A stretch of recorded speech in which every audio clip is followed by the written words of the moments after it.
अस्सलाम वालेकुम। अबरार रशीद आपकी खिदमत में हाजिर है और मेरी आपसे रिक्वेस्ट है कि अगर अभी तक आपने मेरे चैनल को सब्सक्राइब नहीं किया तो इसे सब्सक्राइब कर लें। बाज़ वक़्त इंसान की कुछ मजबूरियाँ होती हैं जिनमें एक मजबूरी बीमारी या तबीयत की नासाजी होना भी शामिल है और बस यही मजबूरी समझ लें कि मैं तकरीबन एक हफ़्ते से आपकी खिदमत में हाज़िर नहीं हुआ। अलबत्ता अब तबीयत बेहतर है तो आपके साथ मुखातिब हूँ। इस दौरान बहुत से लोगों ने मुझे मैसेजेस किए कि क्या बात है कि काफ़ी दिनों से आपकी वीडियोस अपलोड नहीं हो रही। जुमे के रोज़ यानी गुज़श्ता जुमे के रोज़ मैंने वादा किया था कि मैं लाइव शो करूँगा, वो नहीं किया।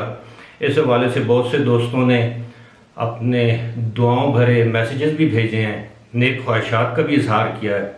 मैं उन सब का मशकूर हूँ। मैं फ़र्दन सब के नाम तो नहीं ले सकता, लेकिन वो तमाम दोस्त जिन्होंने इस मौके पर मेरे लिए नेक ख्वाहिशात का इजहार किया, मैं उन सब का मशकूर हूँ।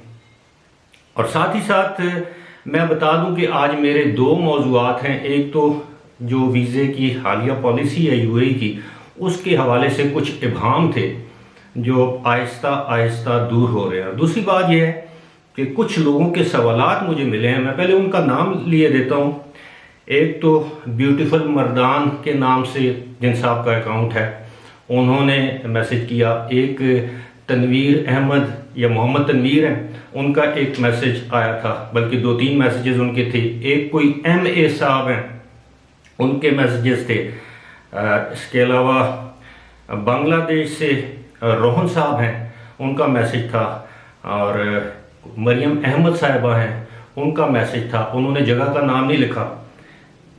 इसके अलावा इंडिया से सनी पाल थे, उनका मैसेज था।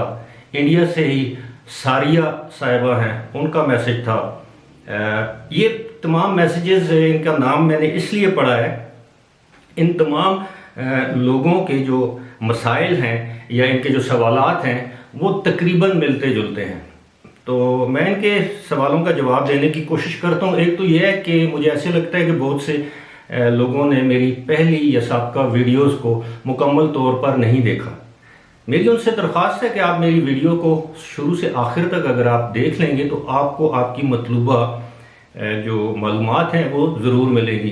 फ़िलहाल मैं आपको ये बता देता हूँ। सबसे पहला सवाल जो मुझसे पूछा जाता है कि क्या पाकिस्तान और इंडिया के लिए विज़िट वीज़े खुल गए हैं, तो इसका जवाब है नहीं। फ़िलहाल पाकिस्तान और इंडिया के लिए विज़िट वीज़े नहीं खुले। दूसरा सवाल ये है कि जिन लोगों के दौरान यानी कोरोना वायरस, जिन लोगों के रेजिडेंस वीज़े एक्सपायर हो चुके हैं वो क्या करें। तो इसके लिए तो पहले ही हुकूमत ने पॉलिसी वज़ा कर दी है। वो ICA के ज़रिए, अपने एजेंट के ज़रिए, जो तवज्जुदी जो उनकी वेबसाइट है उसके ज़रिए जाके अपने वीज़े की रिन्यूअल के लिए अप्लाई कर सकते हैं। उसके लिए आपको मुजवज़ा फ़ीस देना पड़ेगी।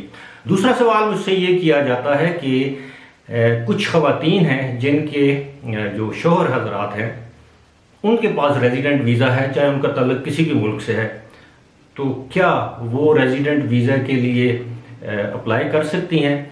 तो उनके लिए जवाब ये है कि आप विज़िट वीज़े पर तो आप UAE जा सकती हैं।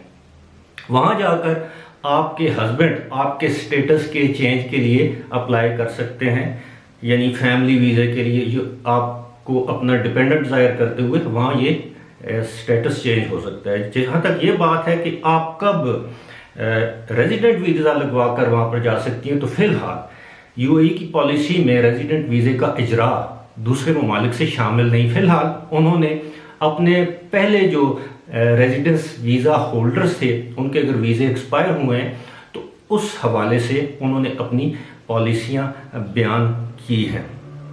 एक सवाल मुझसे ये भी पूछा जाता है कि क्या होगा अगर लोग जो हैं वहाँ से UAE से बेदखल किए जाते हैं, तो क्या उनके लिए भी पाकिस्तान आने के लिए ICA या GDRFA की अप्रूवल की ज़रूरत है। ऐसा हरगिज़ नहीं है। उनके लिए कोरोना टेस्ट की ज़रूरत भी नहीं है, उनके लिए किसी अप्रूवल की ज़रूरत नहीं है। वो अभी मैं अगली वीडियो में मैं इसकी तफसीलात में जाऊंगा, क्योंकि मेरी ये वीडियो मैं चाहता हूं कि लंबी ना हो, आप तवज्जो से एक वीडियो को देख लें, सुन लें, फिर जब आपके पास टाइम हो आप दूसरी वीडियो को देख और सुन लें। तो इस हवाले से भी मेरा कहना ये है कि सिर्फ यूएई के रेजिडेंट्स के लिए, यूएई से बाहर जाने के लिए अप्रूवल और मेडिकल टेस्ट की ज़रूरत है।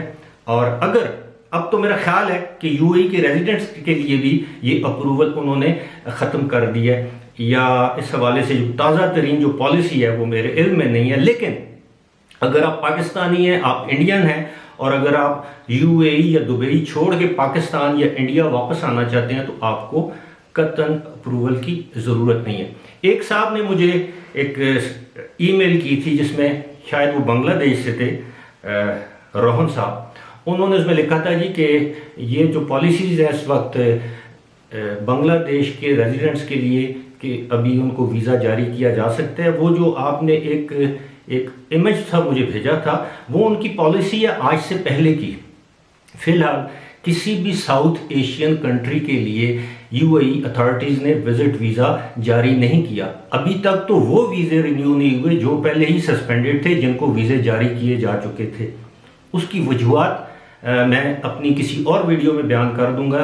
फ़िलहाल गल्फ़ जो कोऑपरेशन काउंसिल है, जीसीसी के जो रेजिडेंट्स हैं उनके लिए, अमेरिका और यूरोपियन कंट्रीज़ के रेजिडेंट्स या उनके पासपोर्ट होल्डर्स के लिए, और जो दीगर ममालिक हैं जिनके पास उनकी फहरिस्त 100 से ज़्यादा ममालिक ऐसे हैं जिनको यूएई में वीज़ा ऑन अराइवल दिया जा सकता है।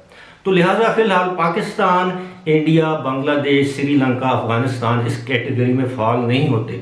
उम्मीद की जा सकती है आइंदा चंद दिनों में, हो सकता है 31 जुलाई, 1 अगस्त, हो सकता है 20 अगस्त, ईद के बाद, खुदा जाने।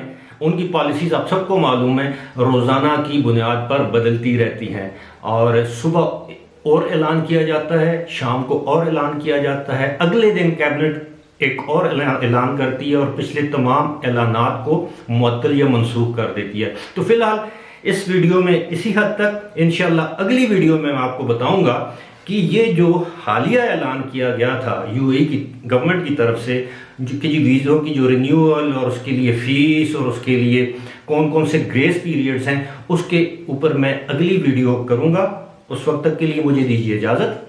खुदा हाफिज़।